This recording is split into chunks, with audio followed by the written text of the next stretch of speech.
Suspect, which is a Lyft rider passenger, at large after shooting Lyft driver multiple times outside of Fort Worth, Dallas, say the police. The driver was struck 3 times. Now, David Risher, you own this.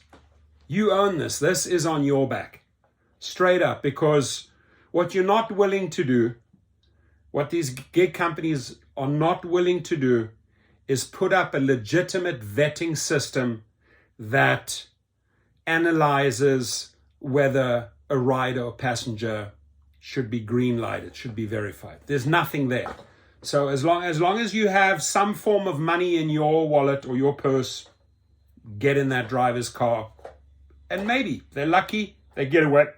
Otherwise, they get shot 3 times. So unless David Risher, Derek Oshashawi, and the rest of the gang put some vigorous vetting system in place against real databases, against real criminal databases, unfortunately, these guys will have their hands full. The police will be working around the clock on case after case after case. Why David Risher and Derek Oshashawi are failing drivers, are failing to put systems in place that keep drivers safe.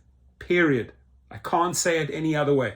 A Lyft driver was shot multiple times Tuesday by a passenger he dropped off at a Fort Worth apartment complex. Officers responded to a shooting call shortly before 8 p.m.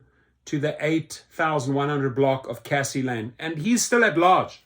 So if you saw anything, if you heard anything, if you overhear anything, contact the authorities. Let's get this guy, turn him in.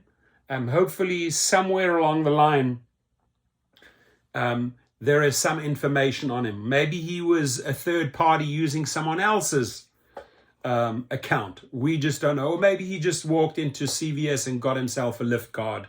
Too easy.